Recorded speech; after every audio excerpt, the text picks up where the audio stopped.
नमः शिवाय। प्रिय शिव भक्तों, आज हम छठे अध्याय की कथा सुनेंगे, जिसमें शिव पुराण के श्रवण की विधि के बारे में बताया गया है। तो चलिए शुरू करते हैं। जय भोलेनाथ। शौनक जी कहते हैं, महाप्राग सूत जी, आप धन्य एवं शिव भक्तों में श्रेष्ठ हैं। हम पर कृपा करें, हमें कल्याण में शिव पुराण के श्रवण की विधि बताइए, जिससे सभी श्रोताओं को संपूर्ण फल की प्राप्ति हो। सूत जी ने कहा, मुनि शौनक, तुम्हें संपूर्ण फल की प्राप्ति के लिए मैं शिव पुराण की विधि सविस्तार बताता हूँ। सर्वप्रथम किसी ज्योतिषी को बुलाकर दान से संतुष्ट कर उसे कथा का शुभ मुहूर्त निकलवाना चाहिए और उसकी सूचना का संदेश सभी लोगों तक पहुंचाना चाहिए कि हमारे यहाँ शिव पुराण की कथा होने वाली है। अपने कल्याण की इच्छा रखने वालों को इसे सुनने अवश्य पधारना चाहिए। देश देश में जो भी भगवान शिव के भक्त हों तथा शिव कथा के कीर्तन और श्रवण को उत्सुक हों, उन सभी को आदर पूर्वक बुलाना चाहिए और उनका आदर सत्कार करना चाहिए। शिव पुराण सुनने के लिए मंदिर, तीर्थ, वन प्रांत अथवा घर में ही उत्तम स्थान का निर्माण करना चाहिए।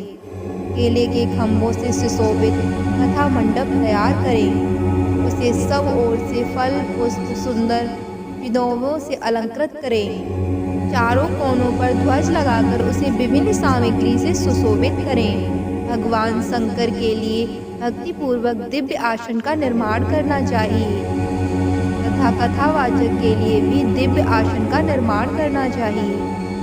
नियम पूर्वक कथा सुनने वालों के लिए भी जो योग्य आसन की व्यवस्था करें तथा अन्य लोगों के बैठने की भी व्यवस्था करें। कथा वाचने वाले विद्वान के प्रति कभी बुरी भावना न रखें। संसार में जन्म तथा गुणों के कारण बहुत से गुरु होते हैं, परंतु उन सब में पुराणों का ज्ञाता ही परम गुरु माना जाता है। पुराण वेद का पवित्र, शांत, साधु, ईर्ष्या पर विजय प्राप्त करने वाला और दयालु होना चाहिए। ऐसी गुणी मनुष्य को इस पुण्यमयी कथा को वाचना चाहिए। सूर्योदय से 3:30 पहर तक इसे बाँचने का उपयुक्त समय है। मध्याह्न काल में 2 घड़ी तक कथा बंद रखनी चाहिए ताकि लोग मल मूत्र का त्याग कर सकें। जिस दिन से कथा शुरू हो रही है उससे 1 दिन पहले व्रत ग्रहण करें।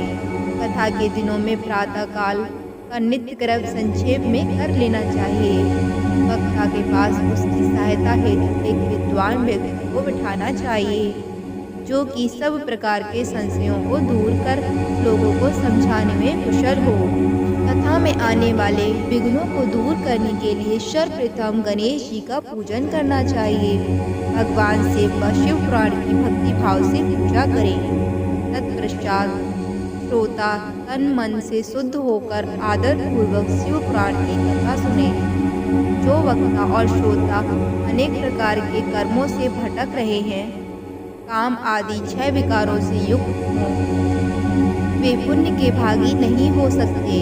जो मनुष्य अपनी सभी चिंताओं को भूलकर कथा में मन लगाते हैं, उन शुद्ध बुद्धि मनुष्यों को उत्तम फल की प्राप्ति होती है।